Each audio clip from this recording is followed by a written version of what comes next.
Hello, welcome to the iTNet Tech Update for the week. This month we're going to be discussing remote working and how to get the best results from a hybrid work environment with some people working remotely. A commonly asked question that we get is how to keep track of your employees when they're working out of the office. And so today we're going to be discussing some of the benefits of using employee tracking software. And no, it's not as creepy as you may think.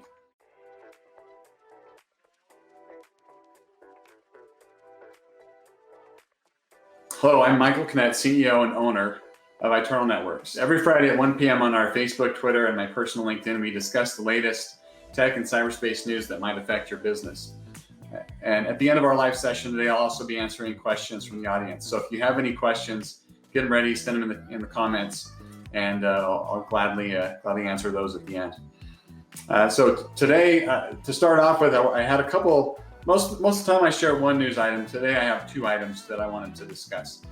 First, Amazon CEO just announced that right now there's no plans to force a return to office. There are workers that have been working remote through COVID and quarantine can keep working from home. It's been a big thing in the news as many businesses are now requiring employees to come back in. Amazon put the brakes on that and said, nope, we're going to let you keep working remote. Another thing, there's a new attack, they're calling it GIF shell, that can use Microsoft Teams GIFs, which are the little animated pictures in chat, to attack and send control commands and other malicious things to a computer through the GIFs on Microsoft Teams. Now, before you start panicking and saying, hey, I'm not going to use GIFs anymore, in Teams, there's a lot of things that have to line up in order for this attack to take place. First of which, the attacker has to already have gained access to your system to load software that's going to look for those GIFs.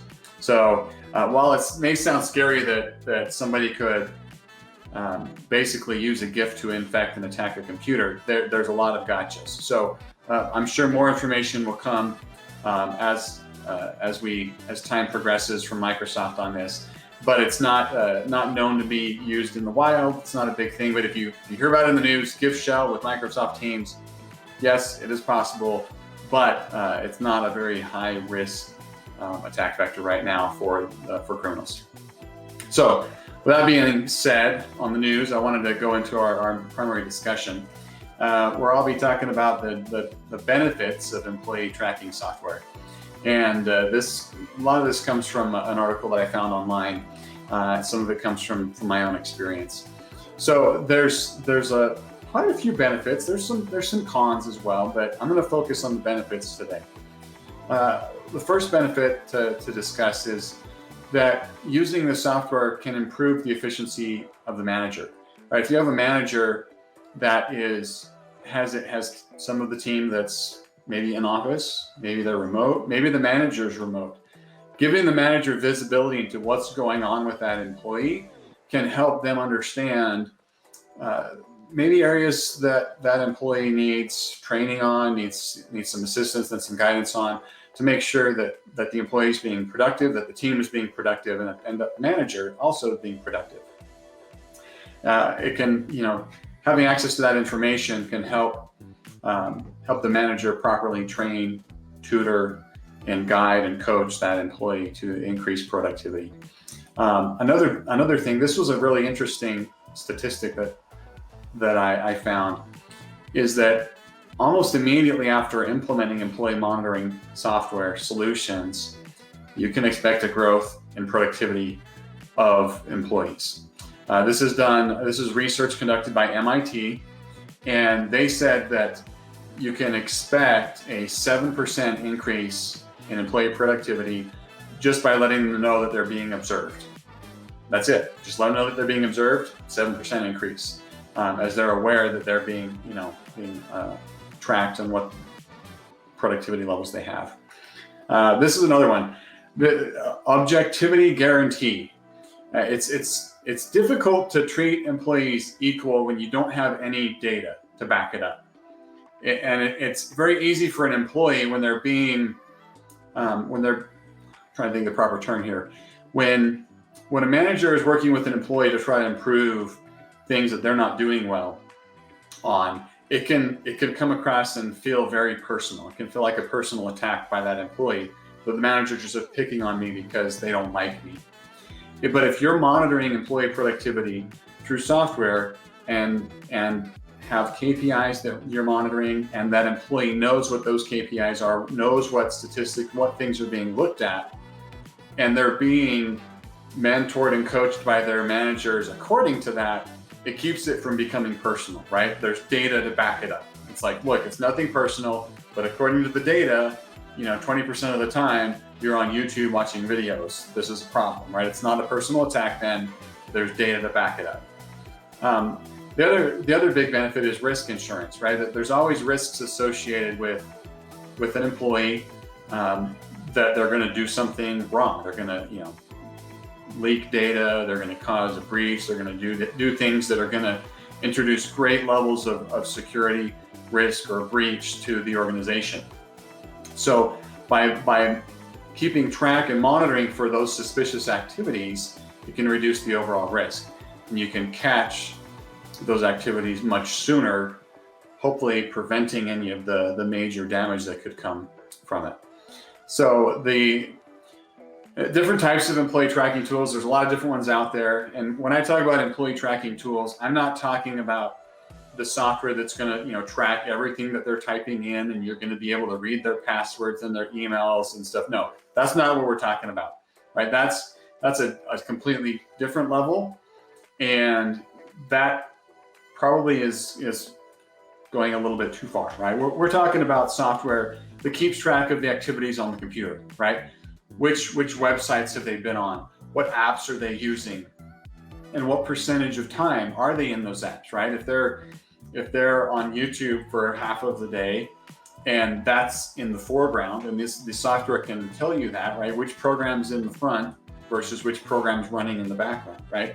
So if you've got Microsoft Teams running, Zoom running, Office, email, all the different apps and tools that an employee uses, it will give you an idea of, okay, well, how much are they using each of those applications?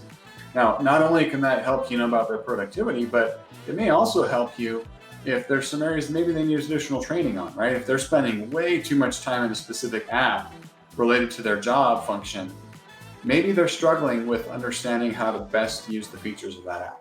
So it can help with that. Some companies are using video surveillance by requiring webcams to be turned on when employees are working remotely. That one's completely up to you. Personally, I don't do that. I don't require that with my staff. I think that's can be overstepping bounds a little bit. However, I think it's perfectly normal to say, look, if we're on a team meeting, your camera has to be turned on if you're remote. We need to know that you're fully engaged in this meeting if you're a hybrid remote worker. Another thing that you can do is you can use location trackers on computers, phones, and business cars to track company assets, right? So this isn't just tracking the employee where they're going, it's tracking the company property, the computers, phones, laptops, tablets, cars, trucks, vehicles, that kind of stuff, to know, okay, well, are they where they're supposed to be? And are they being properly handled? So these are just some of the benefits and some of the tools that are available out there. If you have any questions on any specific ones, I'd love to answer those questions. I'm sure we'll be talking more about some of that stuff later in the month on our webinar. I will be talking in our webinar later this month on remote in-office, hybrid, and what works and what doesn't work, right, for companies. We're going to be sharing some of our experiences, and we're going to have some panelists on to share some of their experiences. So that webinar is going to be September 29th at 1 p.m. Pacific time. And I will make sure in the comments we get posted a link to registration. We're going to be talking about what's probably on everybody's minds, right? The last 2.5 years, there's been a lot of challenges with that. And those challenges led to almost overnight businesses needing to enable full-scale remote work so that their staff could work from home while also keeping the organization's data, resources, et cetera, safe. Remote working in some capacity is probably here to stay for most organizations. We have some clients that just prior to the pandemic hitting, had decided to go 100% remote for their organization anyway. And so there's organizations that are doing that. There's excellent books out there and resources that can help with that. But we're going to be talking about that. We're going to be talking about how your business can best utilize it. What kind of the pros and cons, what are the things to look out for? And so we're going to be talking about that, answering questions. It's going to be a very open forum where we're talking and sharing experiences and hopefully helping you improve your hybrid work policies for your company and know the things that you can do to make it more effective and more appropriate. Let's see here. All right, let's see if there's any questions that have come up here. Emily, what sort of task tracking tools do you recommend? Do you say Monday.com? So task tracking, so the Monday.com is more of like a project management software that's going to allow you to assign items on a task list or a project list to different individuals within the organization to keep track of those. Those are great for managing projects and making sure tasks are getting completed. That's a little bit different than what I'm talking about here for employee productivity. That could be part of it. That could be part of your company's policy as far as, tracking who's doing what and how many of their tasks are they completing. But I'm talking more about software that's going to actually track which applications they are using. There's a tool called Zorus that we've used in the past that allows for this. In addition, has some security functioning with DNS and limiting access to malicious websites. But part of that's also this employee monitoring, where it lets you know the overall efficiency of your employee. In our business, we also track the number of tickets worked on. We track a percentage of their time that's recorded on tickets.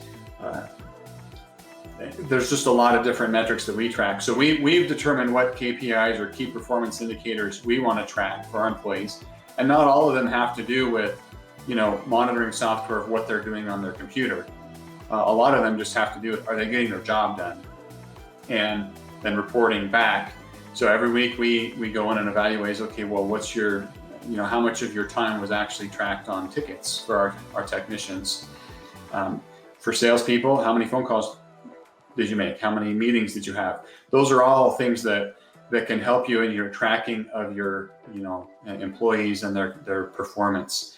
And they can help know that whether they're working in office or remote, they're being effective and productive. For those on LinkedIn and Facebook, thanks for joining today. And hopefully you guys have a wonderful weekend, and we'll talk to you more next week. Thank you.